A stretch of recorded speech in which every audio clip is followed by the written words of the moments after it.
In the quiet suburban town, apartment 13 stood as an unassuming residence with a hidden secret, drawn by the enigmatic pull of the antique mirror left by the previous tenant. I decided to make it my home. I muttered to myself as I surveyed the room. Well, this place has character. This mirror, though, something's off.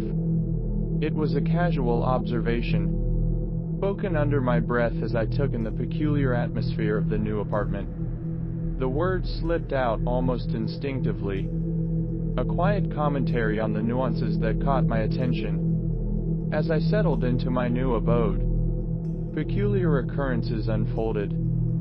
Strange reflections danced in the antique mirror, shadows that flickered and figures that twisted and vanished when confronted. I can't help but pick up my phone and call Dave, a friend of mine. My voice tinged with disbelief. No, seriously, Dave, I'm seeing things in this mirror. It's like shadows moving on their own. It's as if the words spill out, a mix of urgency and confusion in my tone, driven by a mix of curiosity and an unsettling feeling. I delved into the building's history. Mysterious newspaper clippings hinted at Mr. Thompson's tragic past, the elderly neighbor with a friendly facade. I inquired with the building manager. What can you tell me about the guy who lived here before me? Something feels off. The question hung in the air, my curiosity pushing me to uncover the secrets that lingered within the walls of apartment 13. The pace quickened as I oscillated between the mundane and the unsettling. Tension escalated, and unease seeped into my daily life. I talked to my friend, Dave, sharing my growing unease.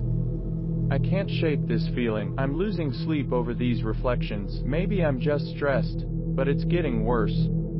It was like a confession, a need to confide in someone about the unsettling experiences that were beginning to take a toll on my well-being.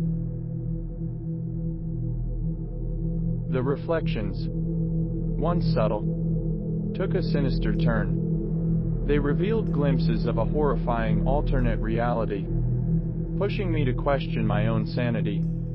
I whispered to myself, I need to get to the bottom of this. These reflections are trying to tell me something, or warn me. It was a quiet admission, the words escaping my lips as if afraid to disturb the eerie stillness that surrounded me. Fear seeped into every corner of my life. Relationships strained, and work suffered as the reflections intensified. I talked to Dave, expressing my growing confusion. I don't know what's real anymore. The mirror is playing tricks on me, and I can't escape it. The words spilled out in a conversation, a desperate attempt to make sense of the unsettling experiences that were consuming my perception of reality. In pursuit of answers, I confronted Mr. Thompson, my elderly neighbor, pressing him with a sense of urgency. You know more than you're letting on. What's the connection with this mirror? The inquiry was direct, a determined effort to extract the information that might entangle the web of mysteries surrounding the antique mirror and the unsettling occurrences in apartment 13. Desperation gripped me as the climax of the unfolding nightmare reached its zenith. In an unexpected twist, the antique mirror, once a silent observer, transformed into a malevolent portal, its surface rippling with an otherworldly energy. Without warning, I found myself pulled into a nightmarish dimension, the boundaries between reality and the supernatural blurring into a disorienting whirlwind. The apartment dissolved around me, replaced by an eerie landscape that defied all logic. The reflections within the mirror took on a life of their own, beckoning with chilling persistence. Twisted figures and distorted shapes moved in a macabre dance, their silent whispers echoing through the surreal realm. It was as if the mirror had become a gateway to a malevolent dimension, and I was an unwilling traveler caught in its grip. As I navigated the nightmarish landscape, the air thick with an otherworldly tension, The reflections seemed to taunt me, revealing glimpses of a reality more horrifying than anything I could have imagined. Shadows clung to every surface, and the echoes of distant whispers filled the air. I said, frustration coloring my voice, "What have you done? Where is this place?" The words burst out, a mixture of confusion and desperation as I grappled with the surreal nightmare unfolding within the transformed mirror. The reflections remained indifferent to my pleas, their persistent beckoning guiding me deeper into the abyss. The boundary between the mirror and the nightmarish dimension blurred, leaving me trapped in a surreal dance with the shadows. In the surreal dance with the shadows within the nightmarish dimension, I struggled against the malevolent power of the reflections. The abyss seemed unending, and the boundary between the mirror and the distorted reality blurred, intensifying the feeling of entrapment. As the echoes of my frustrated inquiries resonated in the distorted landscape, a realization dawned, an understanding that breaking free from this nightmarish realm required confronting the mirror itself.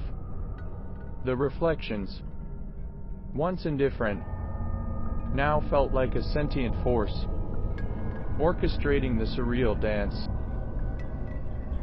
I, determined, declared, "If this mirror brought me here, maybe it can take me back." The words resonated in the distorted realm, a proclamation of resolve as I sought a way to escape the nightmarish dimension that the mirror had become. In a surge of determination, I turned my attention to the transformed mirror. The distorted reflection seemed to react, pulsating with an unsettling energy. With a deep breath, I extended a hand toward the reflective surface, hesitant but resolute. As my hand touched the mirror, an intense force enveloped me, and the distorted reality began to unravel.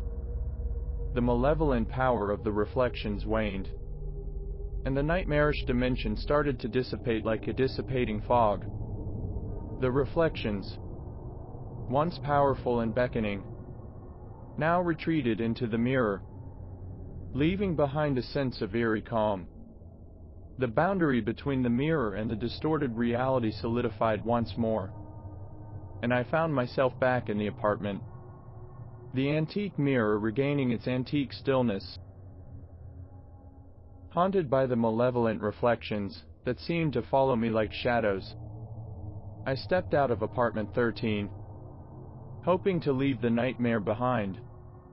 Yet, as I ventured into the outside world, the eerie manifestations persisted in every reflective surface, turning the ordinary into grotesque distortions of reality. I whispered to myself, "It's not confined to the apartment. The reflections are everywhere. What have I unleashed?" Desperation clawed at my sanity as the chilling reality of my situation sank in. Seeking refuge in the anonymity of the city streets, I stumbled upon a local cafe, hoping for a momentary escape from the relentless reflections. As I gazed into the cafe's polished countertop the reflections twisted into grotesque caricatures of humanity. Panic set in, and I sought solace in the anonymity of the bustling urban environment. I exclaimed frantically, "I can't escape them. What do they want from me?" In a desperate attempt to find answers, I revisited Mr. Thompson's apartment, hoping he held the key to ending this harrowing ordeal. The once friendly neighbor now wore a grave expression, as if he knew the horrors that lurked within the antique mirror. I demanded, "Tell me the truth, Mr. Thompson. What's the connection? How do I stop this?" Mr. Thompson, burdened by the weight of his own secrets, reluctantly revealed the mirror's dark history. Generations ago, a curse befell the family that owned the mirror, condemning them to a nightmarish existence. The only escape was to pass the curse on to another unwitting soul. Mr. Thompson, his tone filled with regret. Confess. I tried to break the cycle, but the mirror demands a sacrifice. It chose you. As the revelation unfolded, a sinister force seemed to surround us. The antique mirror beckoned with an otherworldly pull, drawing me back into its nightmarish dimension. In a moment of grim realization, I understood the only way to sever the unholy bond was to confront the mirror head-on. With trepidation, I returned to apartment 13, the echoes of Mr. Thompson's warning lingering in the air.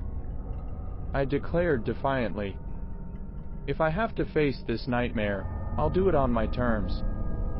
The words carried my resolute determination.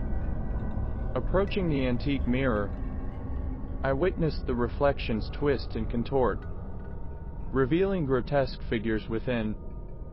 Fueled by newfound determination, I took decisive action. In a moment of defiance, I shattered the mirror. The sound of its destruction, accompanied by a chilling scream that reverberated through the apartment. The echoes of the shattered glass seemed to drown out the haunting whispers, signaling a bold and decisive break from the nightmarish grip that the mirror had held over apartment 13. In that instant, the curse was broken, the malevolent reflections dissipated, and a haunting calm settled over apartment 13. The nightmare that had gripped me for so long had finally loosened its hold. The suburban town regained its tranquility, seemingly oblivious to the horrors that had unfolded within apartment 13. The shadows and the mirrors were gone, but the memories of that chilling experience would forever linger. A fractured reflection of a reality distorted by the malevolent curse that sought to perpetuate its horror.